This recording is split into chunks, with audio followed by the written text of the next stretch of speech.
Head of department, जो supreme power है वो साकेत में रहते हैं, वो लोग थे 7वें आवरण में। तो सबका मालिक तो राम जी है, लेकिन राम जी हर जगह जाते नहीं हैं।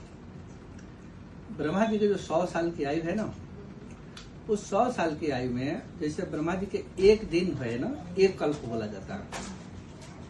तो एक कल्प में 14 इंद्र मर जाते हैं। ऐसा समझो कि ब्रह्मा जी के घड़ी में 28 बजता है, 14 घंटे की उनकी रात होती है, 14 घंटे की दिन होती है। तो दिन का जो 14 घंटा है, तो उस 14 घंटा में हर एक घंटे में एक इंद्र गायब। 1000 बार, 1000 बार सतयुग रहता द्वापर कलयुग जब बीतेगा, 1000 रावण करेगा 4 वो, तो ब्रह्मा जी का एक दिन पूरा होता है। इतनी बड़ी उनकी रात्रि होती है।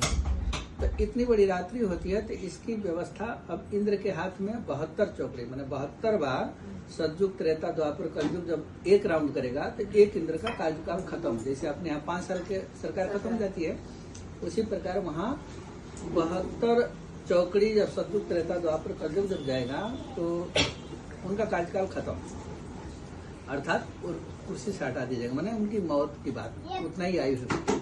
ब्रह्मा जी की आयु 100 साल की है। 100 साल की आयु में राम जी जो परात्पर विहारी है, उनको परात्पर कहते हैं। उनको खाली छोटा मोटा शब्द नहीं दिया जाता है, सर्वेश्वर या परात्पर। तो वो राम जी ब्रह्मा जी के पूरे जीवन काल में एक बार आते हैं। अब एक बार आते हैं तो त्रेता में हर बार राम जी आ रहे हैं, सिद्ध तो नहीं होगा ना। अब और बताता हूँ, ये ब्रह्मांड में जब स्थिति कुछ इधर उधर उलट पुलट होती है, तो पहले ऋषि लोग उसका समाधान कर देते हैं। ऋषि लोग के बस के नहीं होती है, तो फिर देवता लोग करते हैं, और देवता लोगों के बस की नहीं होती है, तो त्रिदेव करते हैं, ब्रह्मा विष्णु महेश करते हैं। प्राय विष्णु भगवान सबको, राक्षसों को कूट देते हैं। कभी कभी ऐसा राक्षस होगा कि ब्रह्मा विष्णु महेश से भी नहीं कुटाई होगी, उनको भी हरा देंगे, तो फिर महाविष्णु कूट देंगे उनको। अब कभी कभी ऐसा होगा कि महाविष्णु भी नहीं हरा सकते हैं, तो फिर उसके लिए राम जी को आना पड़ेगा। तो बाई चांस बहुत, ब्रह्मा जी के आधे शरीर, आधे उम्र तो बीत गया, लेकिन उसमें राम जी मात्र एक बार आए। तो ये विष्णु भगवान, जब राम जी, ये जो विष्णु भगवान है, इनको राम जी बनने का अधिकार दिया गया है राम जी की तरफ से। अब महाविष्णु को भी राम जी बनने का अधिकार दी गया। अब लगे कहाँ लिखा है, तो रामचरितमानस में लिखा है। शंकर जी से पार्वती जी कहती हैं कि हमको कथा सुनाइए राम जी के। तो शंकर जी कहते हैं कि जन्म 1 2 कहूँ बखाना, 1 और 2 जन्म का कथा कहता हूँ। पार्वती बोली ठीक है।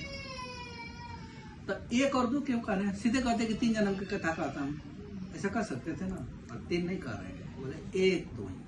तो 2 का मतलब ये होता है कि 2 बार वैकुंठ से अवतार हुआ है राम अवतार, और 1 बार क्षीर सागर महाविष्णु अवतार दिए हैं। तो अब विष्णु को, महाविष्णु को 1 में तो नहीं कर सकते हैं, इसलिए वहां शब्द है जन्म 1 2 कहूँ बखानी, 1 2, समझ में आ गई। तो इनके जमाने में जो पार्वती जी आ रही हैं, तो ये इनकी पूजा उस कहानी में चारों कल्प की कहानी रखी हुई है। और जब राम जी जो हैं वो परात्पर बिहारी हैं, उनके जमाने में सती जी हैं, तो वो सती जी मारी गई, तो वो विमार्चन कल्प की कहानी है। ये तो श्वेत वराह कल्प चल रहा है। तो ब्रह्मा जी के प्रथम दिवस में, प्रथम जब अभी तरुणाई रही, अभी इस समय ब्रह्मा जी 51 वर्ष के हो चुके हैं, मैंने 50 से भी आगे हो चुके हैं, इसलिए उनको पितामह भी बोलते हैं देवता लोग, मैंने थोड़ा बूढ़े हो गए ना।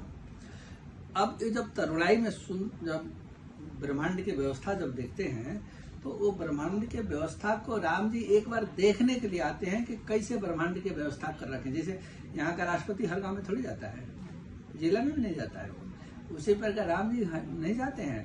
उनके रोम रोम प्रति लागे कोटि कोटि ब्रह्मांड, हर एक रोम में करोड़ों करोड़ों ब्रह्मांड झूला हुआ है। हर ब्रह्मांड में एक ब्रह्मा, एक विष्णु, महेश लगे हुए हैं, तो कहाँ जाएंगे? इन्हीं को अधिकार, मैंने राम जी का जो है ना, ब्रह्म के 2 स्थिति होती है, एक व्यक्त, एक अव्यक्त। तो व्यक्त में महाविष्णु, किशोरी जी भ्रिकुटी विलास जासु जग हुई, राम जी की आंख में थोड़ी सा कंपन होती है, वो सीता जी बगल में बैठी रहती है, समझ जाती है कि ब्रह्मांड बनाना चाहते हैं, तो लाइन से करोड़ों करोड़ों ब्रह्मांड बना के रख देती है। फिर राम जी से निवेदन करते हैं कि ब्रह्मांड बन गया, तो राम जी के अंश से महाविष्णु निकल के आते हैं, और सीता जी के अंश से महालक्ष्मी बन के आती है। फिर ये इनके फिर नाभि से कमल, कमल पर ब्रह्मा जी, फिर यहाँ से सृष्टि चालू हो जाती है। आप समझ में आई।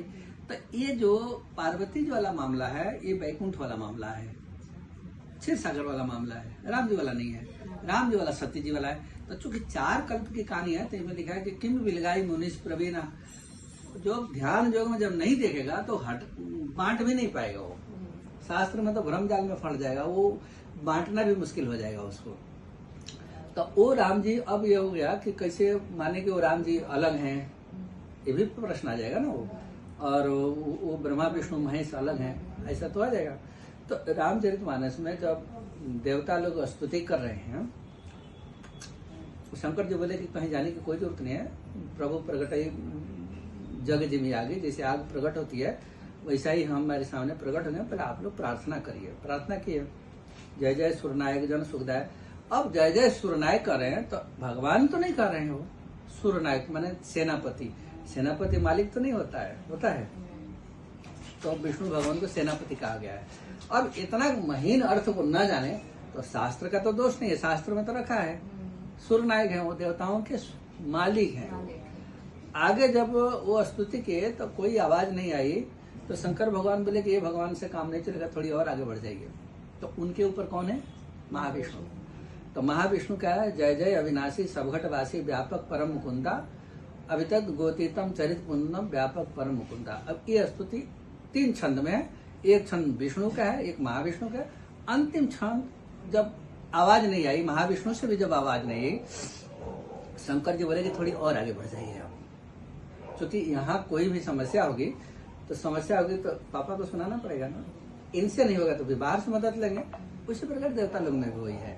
तो ये घर के मालिक हैं विष्णु भगवान, उनसे सुनाए, उनसे मदद नहीं मिली तो महाविष्णु पूरे ब्रह्मांड के मालिक हैं, तो उनको सुनाए, उनसे भी काम नहीं चलेगा। अब शंकर जी बोले कि आगे बढ़ जाओ, तो वहां फिर स्थिति बदल गई। अब कहते हैं शारद श्रुति शेषा ऋषि अशेषा जाकम को नहीं जाना। ये है राम जी, ये अव्यक्त है। अव्यक्त माने जिसको हम देख नहीं सकते, व्यक्त को नहीं देख सकते हैं। तो ब्रह्म की स्थिति 2 होती है, एक अव्यक्त एक व्यक्त। अव्यक्त को नहीं देख सकते हैं, व्यक्त को देख सकते हैं। तो व्यक्त में महाविष्णु और विष्णु भगवान उनके अंश हैं, तो ये सृष्टि संचालन करते हैं। अब शारद माने सरस्वती, श्रुति माने वेद, शारद श्रुति शेषा, शेषा माने ऋषि मुनि शेष जितना आए, जितना ब्रह्मांड के गणमान्य जो है। तो शारद श्रुति शेषा ऋषि अशेषा। अशेषा का मतलब ये महाविष्णु हो जाएंगे। जब पूरा प्रलय हो जाएगा तो बट के ऊपर बाल मुकुंद बन के खेलेंगे, तो ये अशेष हो जाएंगे। क्योंकि ब्रह्मांड सबका लय होगा ना, कोई नहीं बचेगा, तो वो अकेला बचेंगे। फिर एक को हम बहुश्यामी करके फिर सृष्टि चालू करेंगे वो। तो ये अशेषा भी राम जी को नहीं जानते हैं, माने महाविष्णु भी राम जी को नहीं जानते हैं। तब ब्रह्मा जी कहते हैं कि सो चिंता हमारी करो अगारी जानी भक्ति न पूजा, हमारे चिंता दूर करिए और रावण रूपी जो आता ताई है उससे समाधान करिए। ये रावण लड़ते लड़ते क्षीर सागर के पास गया है, पुराण में लिखा है ना। और जाके बोला कि चलो लड़ लेना है। तो ये विष्णु भगवान जो है ना चक्र चलाए हैं गर्दन काटने के लिए, और गर्दन जाके रावण के खरोच लगा के टूट के गिर गया। जब टूट के गिर गया तो विष्णु भगवान सोचे कि हमारे मरने से तो मरेगा नहीं, बहुत छूट के भाग गए। इसका प्रमाण फिर रामचरितमानस की मैनाक के खगपति हुई मोरे बल जान सहित पति सोई। जब हनुमान जी जटायु जी जब आक्रमण किए रावण के ऊपर, तो वो सोचा कि ये खगपति माने गरुड़ जी आ रहे हैं। तो बोले मैनाक पर्वत भी है, मैनाक पर्वत समुद्र में घुसा, वो भी बहुत विशाल काय है। तो पहले सोचा कि मैनाक आ गया होगा, बोले ये मैनाक नहीं है। फिर तो खगपति माने गरुड़ जी है। तो कहता कि खगपति हुई मोरे बल जान सहित पति सोई, माने हमारा बल अपने स्वामी के साथ जानता, वो हमारे सामने कैसे आएगा। इसका मतलब कि भाग चुके हैं ना वो। तो ये व्यवस्था यहाँ है। तो इस तरह से जब समझाया जाएगा तब समझ में आएगी। अब कुछ